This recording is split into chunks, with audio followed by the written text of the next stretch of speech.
Well, good Friday morning to you. Trucker Todd here, and time for another video. All right, folks. Friday's normally the day I like to kind of keep it more lighthearted, but we've got some stuff we've got to talk about. And a matter of fact, I think this is going to end up having to be a series. I did a series a while back called How to Be Successful in a Lease Purchase.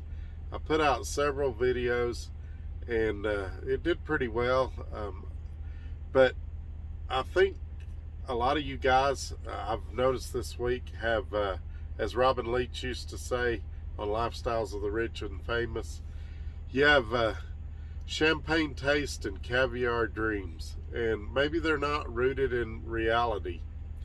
And so I thought in this video and in the upcoming videos, obviously we'll break in if something happens that's newsworthy, but man, my hat.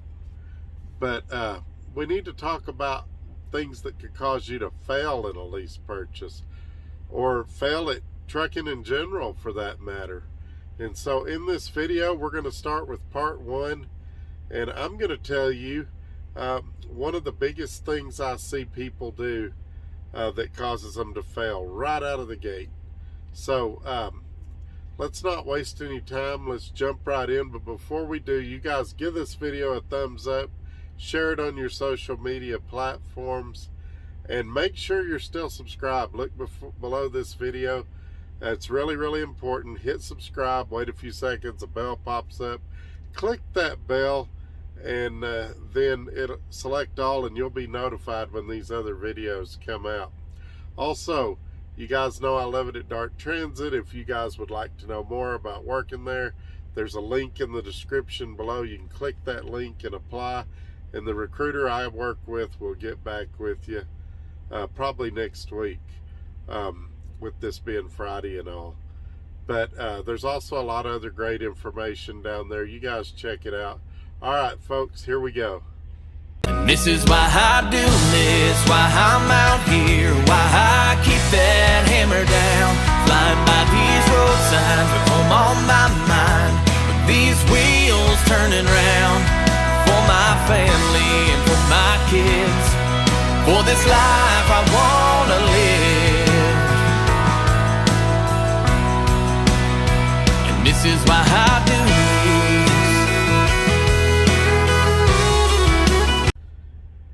Okay, we're back.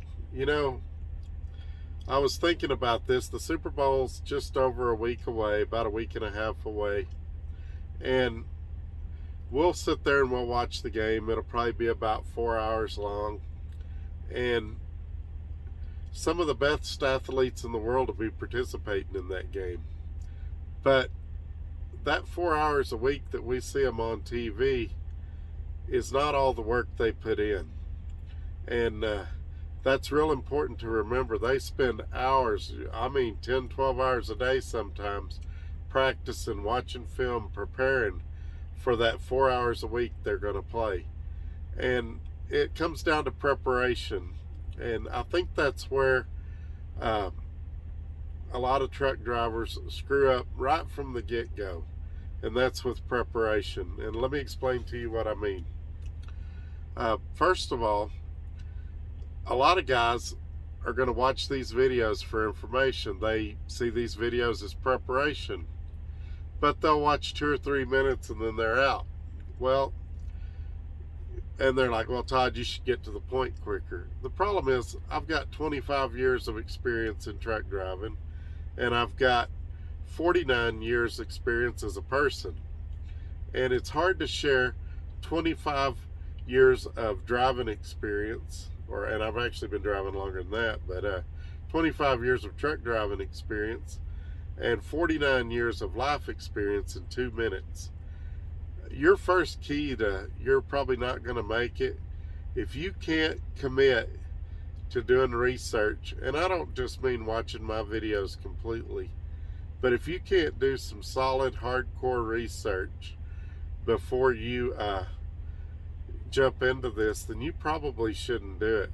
Most of you guys spend more time researching what you're going to have for dinner than what trucking company you're going to work for. or you research what kind of car you'd like to buy, or where you'd want to go on vacation. But one of the most important decisions of your life is where you work. And so you've got to do some research. I know it's not always fun, and I know every point in every one of my videos is not going to strike a chord with you, but somewhere in there I'm going to hit on something that could potentially benefit you. And so you really need to consider, if you're not going to listen to me, pick somebody that's successful and doing well and listen to them.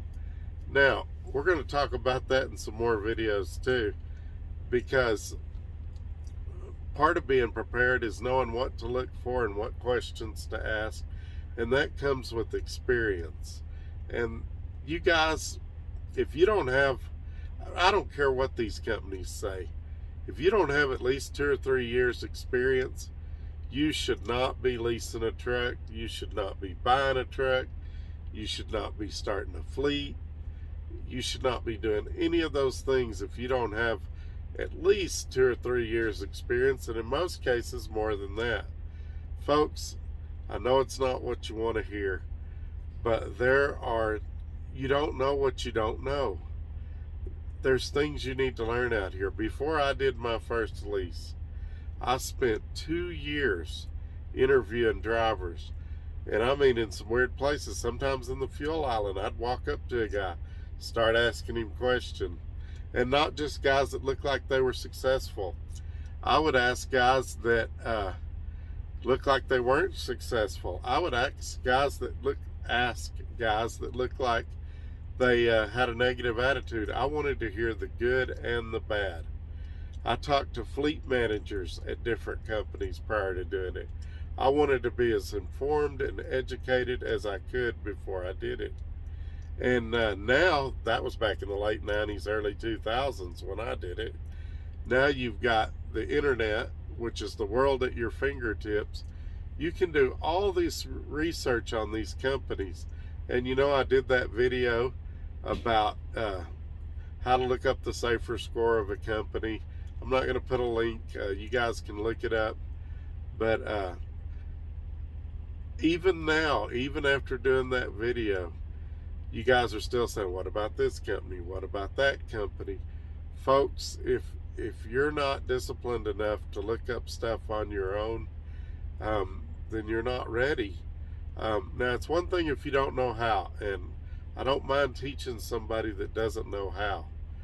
But if you're not even willing to try, you're probably not going to make it. Now, back to what I said about champagne taste and caviar dreams. Some of you guys have unrealistic expectations. This is another part of that preparation. You know, if you were going to become a doctor, say an oncologist, income would be something you'd look into. You'd look and you'd find out for your area, what does an oncologist make on average? Is it worth going to all the school and time involved to become an oncologist? Well, you should do the same thing in trucking. You should have a realistic expectation of what your bring home's going to be. And these companies will tell you anything. Right now, it's a bid to the top. They'll tell you whatever number you want to hear, and just to get you in the door. And you guys believe it's what's scary. You know, I had a guy the other day tell me he wanted weekends off and he wanted to take home $4,000 a week. I said, well, you need a different profession then, because pulling a dry van, I said, I'm not taking home $4,000 a week, and I do pretty good. And is there certain types of trucking where you might could do that? Absolutely. But pulling a dry van, it's probably not realistic. Well, if you come out here thinking you're going to work 5 days a week and make $4,000 a week, $200,000 a year, you're not going to make it, because after a few paychecks, you're going to realize that's not realistic, and you're going to be upset. So doing your research, knowing what to expect, is very, very important. And I can't believe what I'm seeing out here. You guys, I don't want this to be negative. I don't want it to be condescending, but you've got to do some research. You've got to know what you're getting yourself into. Every week's not going to be a $3,000 or $4,000 week. Your truck, I don't care how new it is, what brand it is, at some point it's going to break down. And I tell you guys, in every video where I talk about these things, I say, hey, before you start, have money saved up. And I'm always asked the question, how much? As much as you can. Would $10,000 be great? Absolutely. Would $15,000 be better? Absolutely. But even a couple of thousand, don't come to orientation, not just at DART, but with any company, with no money. And if you're going to do that, because I know some of you are still going to do it, your first couple of weeks at most companies, you're not going to have a truck payment. Nest egg that money. Don't go out and buy a bunch of stuff and then your truck breaks down and you're out of money. Be prepared, folks. And anyway, this video is going a little more negative than I wanted it to go. I just, I want you guys to do well. And part of that is a good foundation.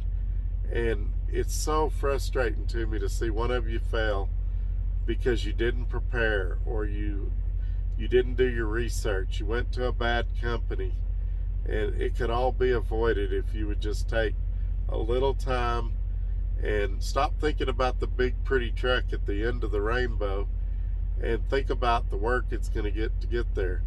Think about talking to your family, preparing them. Are they okay with this? Or maybe they're not on board. You do not want to do this with a non-supportive spouse or non-supportive family. And so that's about all I want to say about that today. You guys feel free. My email's in the description below. Shoot me an email, leave me a comment, and we'll see you on Monday with the next video. All right, take care. Have a great weekend. Bye.